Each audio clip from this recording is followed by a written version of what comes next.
जी अस्सलाम वालेकुम। Hope so you will be all right. बेटा जी, हम लोगों ने जो है वो चैप्टर नंबर 1 के डिफरेंट टॉपिक्स को हम लोगों ने डिस्कस किया था। और आज जो हमारा टॉपिक है जो कि पेज नंबर 9 के ऊपर आपको नज़र आ रहा है, बेसिकली वो टॉपिक हमारा फाइलेटिक लीनेज है। तो फाइलेटिक लीनेज की जब हम बात करेंगे तो इसमें यह कि when we look at the biodiversity, जब हम अपनी बायोडाइवर्सिटी को देखते हैं तो हमें बेशुमार जो है वो स्पीशीज़ का नंबर एज वेल एज जो है वो उसकी जो वैरायटी होती है वो हमें नज़र आती है। और हम अपने इर्द गिर्द जो है वो बेशुमार स्पीशीज़ की जो वैरायटी है उसको हम देखते हैं। तो उसमें जो है वो स्पीशीज़ को अगर हम डिस्कस करें तो जो डिफरेंट ऑर्गेनिजम्स हैं उनकी जो स्पीशीज़ हैं उसकी जो रेशो, उसका जो नंबर है वो हमें बेसिकली जो नज़र आया था वो 25 लाख जो थी वो तकरीबन हमें स्पीशीज़ जो थी वो नज़र आई थी। और करंटली अगर हम साइंस के बारे में जो हम लोगों ने जाना, उसके अंदर हमने बेशुमार जो है साइंटिस्ट ने जो थी वो डिस्कशन स्टार्ट की थी। और उसके अंदर जो है जब उन्होंने स्पीशीज़ के ऊपर काम किया तो उन्होंने कहा कि अभी जो है राउंड अबाउट जो है वो 25 लाख जो स्पीशीज़ हैं वो डिस्कवर करनी है साइंटिस्ट ने। और फिर उसको जो थी वो उसकी क्लासिफिकेशन का जो था वो काम स्टार्ट हो गया कि more than half of these are insects. उसमें अगर हम इंसेक्ट्स की, एनिमल्स की, वास्कुलर प्लांट्स की, तो इन तमाम की अगर जब हम डिस्कशन करते हैं तो फंजाई, एल्गी, प्रोटोजोआ को जब हम देखते हैं तो उसकी डिफरेंट हमें जो रेशो है वो नज़र आती है। तो इंसेक्ट्स के अंदर जो है वो 53.1% जो है वो इंसेक्ट्स हमें नज़र आए।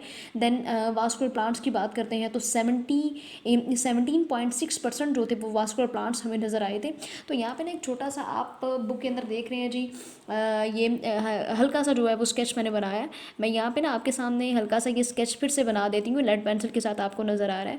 तो ये जो अरूकी पौधे होते हैं ना, तो उनकी जो ये इस तरह से उनकी अरेंजमेंट होती है अरूकी पौधों की, ठीक है। तो ये इस तरह से जो है वो अरूकी पौधों की जो है वो अरेंजमेंट होती है। तो बेसिकली हम जो है वो वास्कुलर प्लांट्स को जो है वो अरूकी पौधे बोलते हैं। तो इस तरह से जब हम लोगों ने एनिमल्स और दूसरे तमाम जो इंसेक्ट्स थे, जब उसकी जो रेशो हम लोगों ने देखी थी तो 19.9% जो थी वो रेशोस हमें नज़र आई थी एनिमल्स की और जो दूसरे इंसेक्ट्स थे। उसके साथ ही जब हमने फंजाई को देखा, एल्गी और प्रोटोजोआ को देखा, तो वो 9.4 जो थे वो परसेंट हमें डिफरेंट टाइप्स की जो एल्गी थी और फंजाई जो थी वो 9.4% जो थी वो हमें नज़र आई थी, ठीक है। तो ये जो चीज़ है ये एमसीक्यूज़ के पॉइंट ऑफ व्यू से भी ये चीज़ बहुत इंपॉर्टेंट है कि जिसमें ये इंसेक्ट्स की आप रेशो देख रहे हो कि ये उनकी क्या रेशो पाई जा रही थी, एज वेल एज जो वास्कुलर प्लांट्स थे और इंसेक्ट्स, एनिमल्स और जो फंजाई है, इनकी जो रेशो है वो क्या पाई जा रही है, ठीक है। तो फाइलेटिक लीनेज की सबसे पहले जब जब आपने ना, अगर ये शॉर्ट क्वेश्चन आ जाएगा तो आपने सबसे पहले क्या करना है जी, उसकी डेफिनेशन लिखनी है। फिर आप ये बताएंगे कि साइंटिस्ट ने जो है वो राउंड अबाउट अभी जो है वो कितनी स्पीशीज़ जो है वो डिस्कवर कर ली हुई हैं। सो इसी तरह से जो है ये इसकी जो डिफरेंट जो है वो कंसनट्रेशन, जो इसकी रेशो होगी वो आपसे जो है वो एमसीक्यूज़ के अंदर पूछा जा सकता है। तो इस चीज़ को जो है वो ध्यान से देख लीजिएगा। सो इसके बाद हम बात कर लेते हैं जी, this list is far from being complete, various careful estimates put the total number of species between 5 and 30 millions.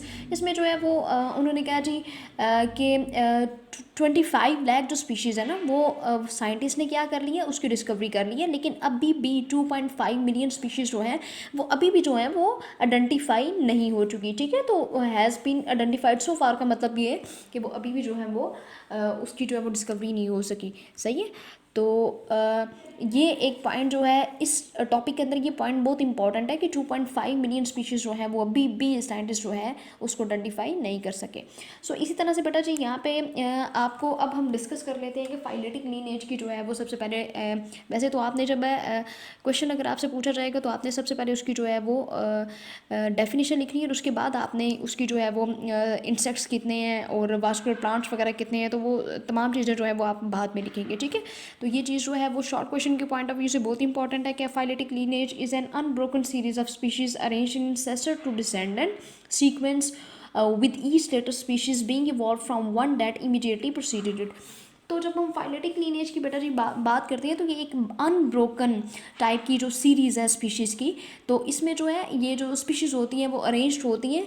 इसमें हम इंसेस्टर टू डिसेंडेंट की जब हम बात करते हैं तो औलाद से अबाउ इज्दाद तक की जब हम बात करेंगे तो प्रॉपर्ली एक सीक्वेंस के अंदर जो स्पीशीज़ होती हैं वो किस तरह से पाई जाती हैं, कैसे उनकी इब्तदा हुई थी, तो किस तरह से उनके फिन्स वगैरह या उनके जो है वो बेटा, अगर हम पेक्टोरल गिल्डर की बात करते हैं फिर उनके बेशुमार उनके जो फिन्स वगैरह थे वो फॉसिल फ्यूल्स के तौर पर हमें नज़र आए थे।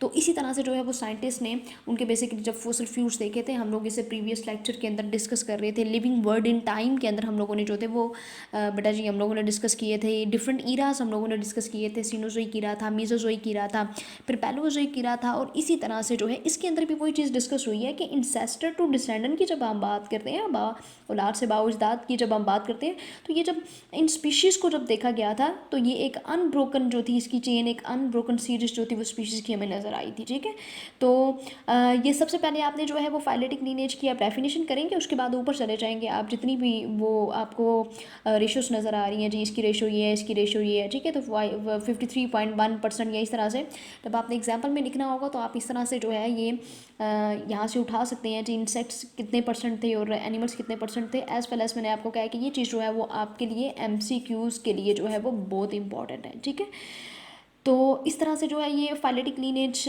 शॉर्ट क्वेश्चन है आपका, ये आपको लॉन्ग क्वेश्चन में तो बिल्कुल भी नहीं आएगा क्योंकि ये एक बहुत शॉर्ट क्वेश्चन है। अगर हम प्रीवियस बोर्ड की बात करते हैं तो उसमें एज अ लॉन्ग क्वेश्चन जो है ये नहीं आया हुआ, तो ये शॉर्ट क्वेश्चन है तो इसको शॉर्ट क्वेश्चन के लिहाज से ही आपने जो है वो रेडी करना है। ठीक है, तो अभी इसी पेज के ऊपर आपको बेटा जी नज़र आ रहा है बायोलॉजिकल मेथड, आपको नज़र आ रहा है। जब हम बायोलॉजिकल मेथड की बात करते हैं तो आपको पता है जी कोई भी ऐसी जो कि कोई प्रॉब्लम जो है वो आ जाती है और साइंटिस्ट उस प्रॉब्लम को सॉल्व करने के लिए जो मेथड यूज़ करते हैं उसको बेसिकली हम बायोलॉजिकल मेथड बोलते हैं। और अगर इस वर्ड को हम देख लेते हैं तो it is the combination of two words biological. ठीक है, तो बायो का मतलब होता है लाइफ एंड लॉजिकल, मतलब जितने भी वो लॉजिकल जो प्रॉब्लम्स थी जिनके पीछे कोई एक लॉजिक मौजूद था, जिनके पीछे रीजंस मौजूद थी, तो उन लॉजिक्स जो कि हमारे माइंड के अंदर भी बेशुमार जो है वो चीज़ें आती हैं, या हम ये कहते हैं ये काम कैसे हुआ होगा, इसके पीछे क्या रीज़न है, उन रीजंस को हम जानने की कोशिश करते हैं। फिर जब उन रीजंस को हम जानने की कोशिश करते हैं तो साइंटिस्ट भी, अब साइंटिस्ट जो है वो हम ये नहीं कह सकते जी वो कोई और मखलूक है, वो भी हमारे जैसे ही होते हैं, इंसान होते हैं, लेकिन उनका जो है वो उनकी जो कंसंट्रेशन होती है वो किसी एक पॉइंट के ऊपर होती है और वो उसी चीज़ को लेकर के आगे चलते हैं। तो बायोलॉजिकल मेथड की जब हम बात करते हैं तो इसी तरह से साइंटिस्ट को जब कोई किसी डिजीज़ की बात करने या किसी भी हम टॉपिक की बेटा जी जब हम बात करते हैं या किसी भी पॉइंट के ऊपर लेकर के जब वो बात कर रहे थे, तो इसी तरह से जो है वो बायोलॉजिकल मेथड, उन्होंने उस चीज़ को, उस प्रॉब्लम को सॉल्व करने के लिए जो मेथड्स अपनाए थे बेसिकली उन मेथड्स को हम बायोलॉजिकल मेथड बोलते हैं। ठीक है, तो अपनी प्रॉब्लम्स को सॉल्व करने के लिए जो उन्होंने मेथड अपनाए थे वो बेसिकली बायोलॉजिकल मेथड थे। यहाँ पे जो है ये आपको डेफिनेशन नज़र आ रही है कि science is the systemised knowledge, के साइंस जो है वो बेसिकली एक स्टडी है जिसके अंदर जो है वो हम नेचर के अबाउट जो है वो स्टडी करते हैं। ये एक सिस्टमाइज्ड नॉलेज है जिसमें हम निज़ाम के मुताबिक जो है वो पढ़ते हैं। तो बायोलॉजिकल मेथड के अंदर साइंटिस्ट भी क्या करते थे कि it is the based on experimental inquiry, कि इसके अंदर जो है वो बेशुमार तजर्बात किए जाते थे। यहाँ पे आपको डिफरेंट जो है वो नज़र आ रही हैं जी, इसके अंदर ऑब्जर्वेशंस जो हैं वो की जाती हैं। यहाँ पे ये लाइन लिखी हुई है कि observations are made with 5 senses, के 5 सेंसेस जो कि काम कर रही होती हैं ह्यूमन बीइंग की बॉडी के अंदर अगर हम काम करते हो। तो साथ उन्होंने एग्जांपल्स दी हुई हैं, विजन है, हियरिंग है, स्मेल है, टेस्ट और टच है। तो हमारी बॉडी के अंदर जो है ये 5 सेंसेस यही काम करी होती हैं। तो जब हमने किसी भी प्रॉब्लम के ऊपर हम लोगों ने डिस्कशन करनी है तो इन्हीं तमाम चीज़ों के ऊपर जो है वो अमल करके जो है वो हम काम करते हैं। तो depending upon their functional ability, ये तमाम चीज़ें जो होती हैं वो फंक्शनल एबिलिटी के ऊपर जो है वो डिपेंड कर रही होती हैं।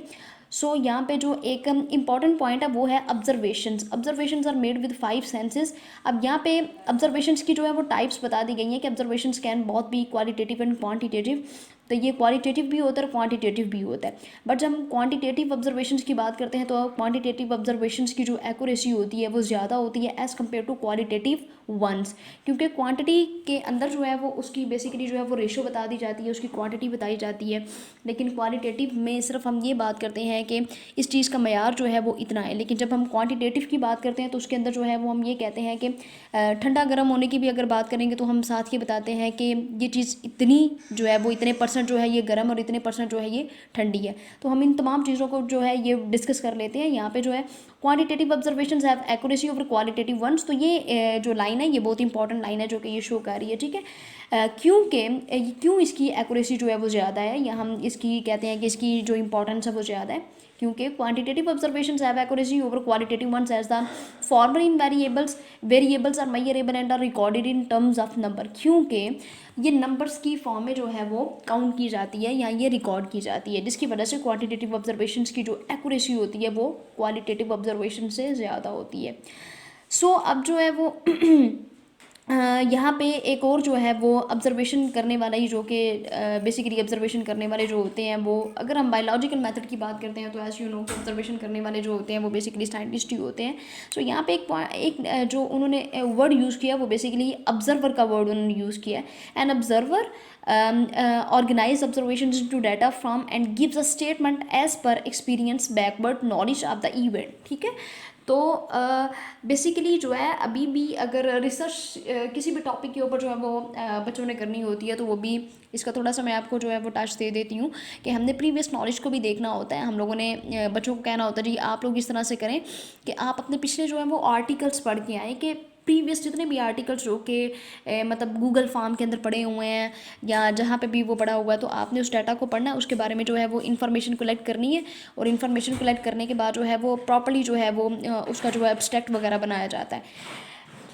तो इसमें जो है वो ये है कि प्रीवियस जो बैकग्राउंड होता है उस इवेंट का, उसको हम देखते हैं कि उसका प्रीवियस जो नॉलेज था वो कहाँ पे पड़ा हुआ है, या इसके बैकवर्ड पे जो थी वो हिस्ट्री क्या मौजूद थी। ठीक है, तो इसी तरह से जो है वो बायोलॉजिकल मेथड में जब एक प्रॉपर आर्टिकल तैयार किया जाता है तो उसका जो है बैकवर्ड नॉलेज जो है वो भी देखा जाता है। So this statement is the hypothesis which is tentative explanation of the observations. कोई तो ये जो इसमें जो है बेटा जी कि एक टेंटेटिव एक्सप्लेनेशन होती है ऑब्जर्वेशंस की। ऑब्जर्वेशन के बाद जो है वो पहले तो इंसान जो होता है वो ऑब्जर्व करता है। फॉर एग्जांपल मैं भी अगर किसी टॉपिक के ऊपर काम करना चाहती हूँ या मेरे माइंड के अंदर जो है वो कोई बात आ जाती है और मैं कहती हूँ ऐसा हुआ है तो क्यों हुआ है, इसके पीछे लॉजिक क्या था, इसके पीछे रीज़न क्या थी, मैं उस रीज़न को जानना चाहती हूँ। ठीक है, तो मैं उस चीज़ के ऊपर जो है वो काम करना स्टार्ट कर देती हूँ, ऑब्जर्व करती हूँ, डिफरेंट चीज़ों को ऑब्जर्व करना स्टार्ट कर देती हूँ। फिर उस ऑब्जर्वेशन के अंदर जो है वो मेरे माइंड के अंदर बेशुमार जो है वो डाटा आ जाता है। ठीक है, वीडियो पसंद आई तो लाइक करें, अपनी राय कमेंट करें। ऐसे ही मजीद वीडियोस के लिए हमारा चैनल सब्सक्राइब करें और बेल का आइकन दबाएं ताकि आपको हर वीडियो का नोटिफिकेशन मिलता रहे।